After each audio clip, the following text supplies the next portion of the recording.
Hi guys, this is Zach from Watches on You, and today I'm going to be filming another watch by Spinnaker watches.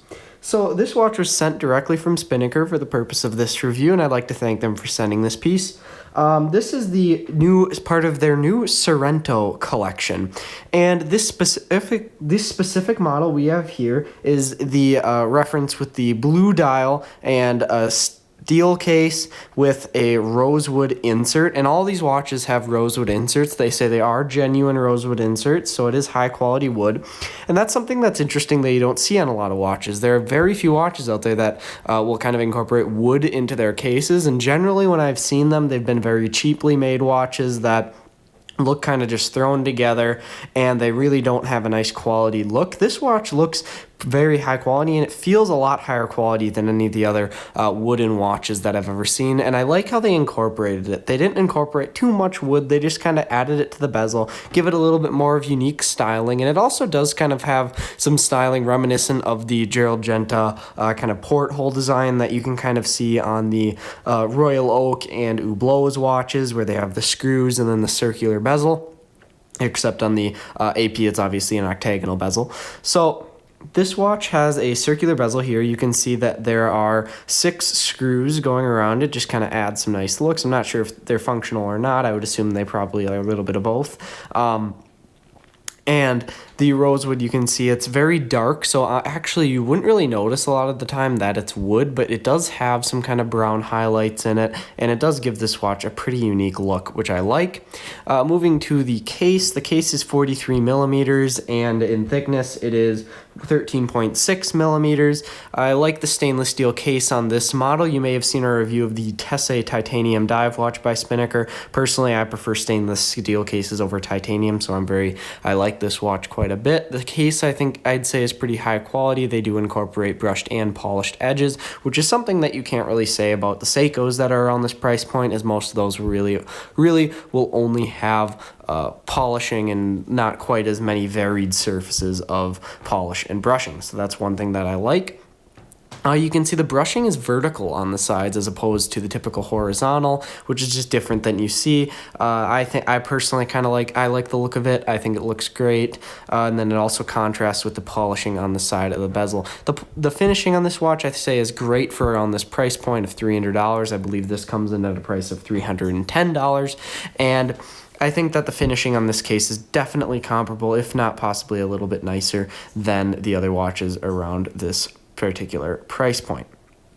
So now moving on to the dial. So the dial on this piece, you can see it has 2 center hands, hour and minute, and then it has a subdial seconds that's offset to the right. Now, some people I know aren't huge fans of an offset subdial seconds. I think it works pretty well on this, as this is kind of made to look a little bit more unique, as I said, with that wooden bezel, and I do like the offset seconds. It's not something you don't see that often. I think they incorporated it well into the design. I love the stainless steel ring that they use to encompass the subdial seconds as well.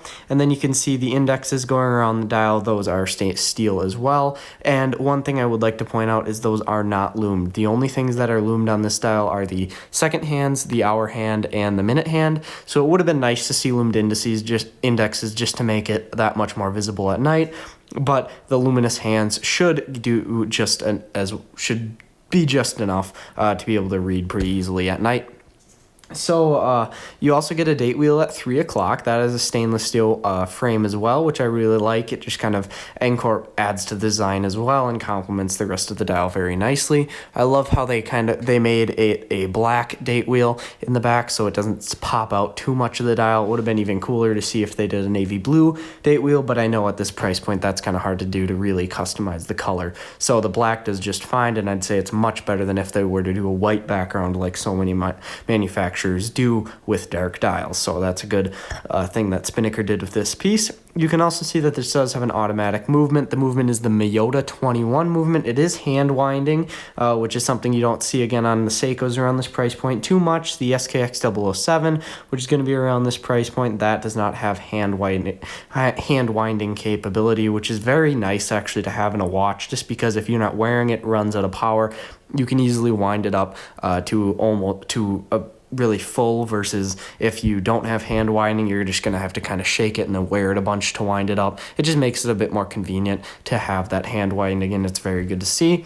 The movement on this piece is, you can see through the case back. It has some finishing on this watch. One sec, I'm just going to kind of clean this back a little bit. I got some fingerprints on it. You can see there is some finishing on the top plate. It's got some Geneva striping. Now, this isn't going to be Patek Philippe grade finishing, but it's good to see that they at least put some finishing into this. I know Seiko's at this price point, you don't really quite get any finishing, and that's one nice thing. That's a nice thing to see on this piece. You can also see a custom automatic winding rotor right there. It's Spinnaker's logo and everything. Not the most decorative looking rotor, but it does the job. Shows that they actually put something custom on this movement, which is a nice addition. And again, you do get that nice Geneva striping. Again, it's not the greatest you'll ever see, but it's nice, and it's better than most of the watches at this price point. So I think they did a very good job with this watch with regards to the movement.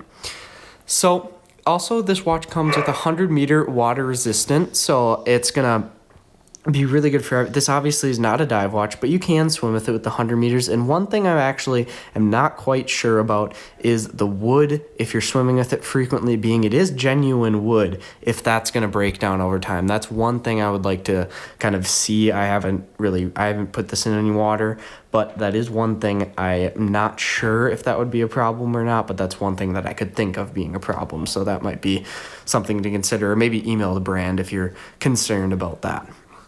So this has a leather strap. You can see it's water resistant leather, so it's obviously treated in some way. It feels high quality, it feels like genuine leather, but it says it's water resistant, so you should be able to take some water with it without ruining the strap.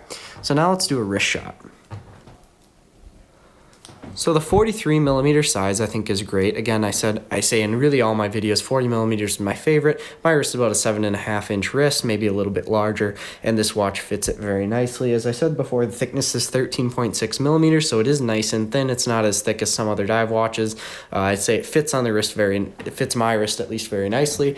If you have a super small wrist, 43 millimeters could be a bit large, but if you have about an average sized wrist, I think this would fit just perfect. The strap is very comfortable, feels high quality. It feels a lot higher quality than a lot of the other straps you get at this price point. Seiko, again, which is I think kind of their main rival at this point, their straps that they provide at this price point are much, much lower quality. They're still giving you just their kind of bad rubber straps. This is a much nicer leather. So overall, this watch, I think it provides some nice features that the other watches around this point doesn't. I'd say its main rival at this price point is the SKX 007, but that is quite a different watch. That is a dive watch. It's more of a professional tool watch versus this, which is more kind of a everyday wear kind of style watch. And I think that this watch, the Miyota movement is going to be great. That's comparable again to the Seiko movement Seiko is going to be using at this price point. The 100-meter water resistance I think is good for the purpose of this watch. It's not supposed to be a professional diver, but that still does give you enough water resistance to easily swim with. And I love that having that hand widening feature, which just is a feature that you don't get on some other watches. And again, that movement finishing, it might not be the most plentiful, but it is better than a lot of other brands have at this point. So overall, I think this is a great option if you're looking for an automatic watch around this price point. I think it definitely outperforms a lot of the quartz watches at this price point. As quartz watches, I don't know, they just don't really do it for me. I think that you should always really try and find an automatic, as long as if you're spending over $100, I think you should try and find an automatic, unless you're finding some watch with some very special features that you need, then of course it'd be okay. But if you're just looking for an everyday kind of wear watch, I think that an automatic is definitely the way to go. And I think this watch fills needs very nicely at $310, provides a lot of value, nice high quality straps, which are hard to come by at this point. And the case finishing is done very nicely, no problems with it there. And I think it's just really going to be, I think I would have really no problem recommending this piece. I love the blue dial. It also does come with a kind of dark brown dial or kind of a black dial with gold indexes. But personally, I prefer this blue the best. I think that it just looks the nicest. So thank you guys for watching this video. I'd like to say another thank you to Spinnaker for sending us this piece for the purpose of this review. I'll be leaving a link in the description to Spinnaker's website. Thanks again for watching, and I make sure to remember to like, subscribe, and share. Thank you.